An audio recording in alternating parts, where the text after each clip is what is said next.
We're going to finish it out with probably one of the most positive people that I know, who just started his own group, the Kloete group, on attitude and perspective. And then I want to say before he goes, thank you for coming. I appreciate you. Make sure you get your 2 books before you go, and everything left on the table, because that's for you. You guys mean a lot to me, and I certainly appreciate it. Close us out, Coach Kloete. Thank you, Coach. As Coach said, my name is Rick Kloete. I just formed my own company. Who starts a company during these economic times, right? Can you guys hear me? Yeah. How many of you are optimists? Consider yourself an optimist. Any pessimists in the group? Any brave enough to admit?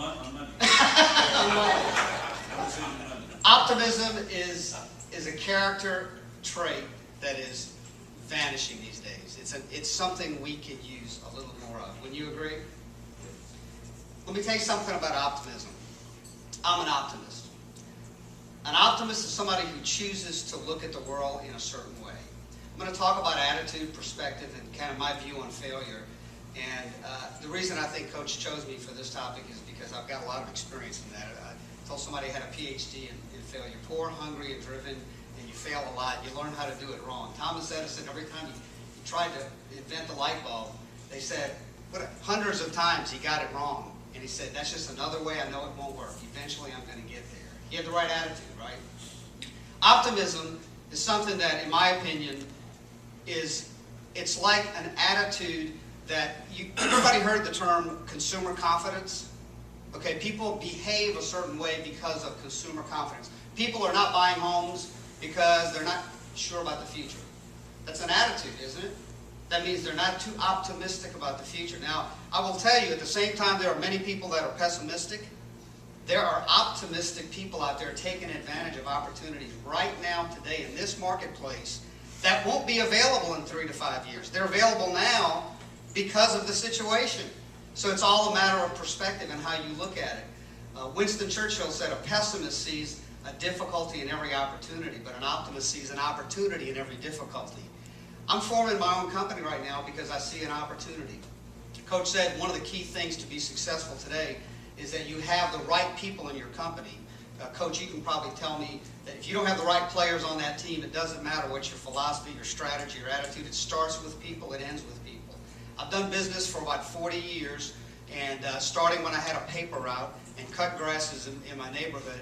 And Coach, PhD Dr. Jubenville was telling me about his first job cutting grass. That was my first job, right after I was a bellhop at the Vieux Carré Motor Lodge in the French Quarter, where I earned 80 cents an hour in tips.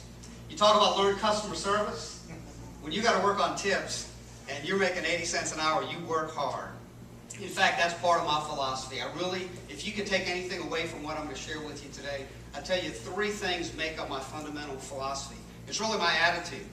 There's a lot more to this. I could spend an hour, but I don't want to be between you and getting back to work. Here's what I'll tell you.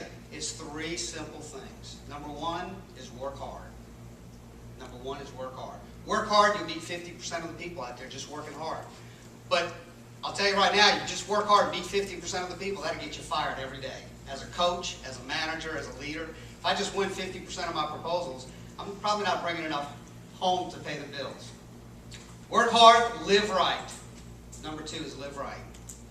You can't be one person at home and be another person in the office or in the marketplace. If you walk out of the house, fight with your wife, kick the dog, yell at the kids, fuss with the neighbors, when you get to work, that's what you're bringing to work. Okay? That attitude is you can't turn that off. Now, guys are better than ladies at compartmentalizing, but I don't care who you are. If you're not living right, whether that be your diet, your exercise, your spiritual growth, all these things we talked about, you're going to bring that to the workplace. So work hard. Work hard, live right, and find something you believe in. Number 3 is find something you believe in. Whether it's a strategy, a coaching philosophy, a way you do business, what it is that differentiates you in the marketplace. Work hard, live right, find something you believe in. You beat 95% of the people out there. Now there's another 5% that's going to get you there, right? I love Vince Lombardi. He used to start training camp with the Green Bay Packers, professional athletes being paid very good money at that time to do what they did for a living, and he started training camp. They needed training camp? They're professionals. They needed a coach? Thought they were professionals. They were at the top of their game. Why would they need a coach? Why would they need training camp? And I love the way he started it every year. Every year. He'd stand in front of the team, pull out a football, and say, gentlemen, this is a football. we're going to start with the basics, fundamentals. So what helps you form your attitude? The kind of attitude you need to win. Number one is, what are you putting into your mind? Because thoughts create attitudes, and those attitudes reflect themselves in actions. And then that builds a character. There's your legacy. But I'll tell you, if you are planting, every farmer knows, you plant crab apples, don't expect to harvest golden delicious. You're going to reap crab apples. It's what you're planting in your mind. Perspective, everybody's got it. Perspectives are like attitudes and opinions. They're like noses, everybody's got one. But usually we're more interested in our attitude and our perspective, and we're interested in the way we view things than others. Here's what I would challenge you with today. When you leave this room, begin to take personal responsibility for your own perspective. Because the way you view the world, others, and the situations out there in the economy, that's going to shape your attitude. Your attitude is not determined by your coach, your boss, your spouse, your children, your family background, your economic status, who's in the White House, what party's dominating Congress. None of that matters. Your attitude is your choice. You get a choice every day when you get up what attitude you're going to choose and what your perspective is. Your perspective is, am I accountable for my own success? Most people fail because of two things. Number one, they don't take the other person's perspective into consideration. And number two, they don't take accountability for their own personal actions. They always blame their failure on somebody else. Last thing I'll tell you after perspective, because I think the way you view the world is extremely important. Another thing that shapes attitude and success is how you view failure. You show me a company, a person, an organization, a church, a Boy Scout troop, anything out there that's successful, and I'll show you somebody who's failed.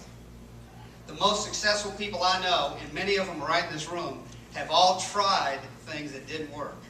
And that's why you got to be bad before you can be okay.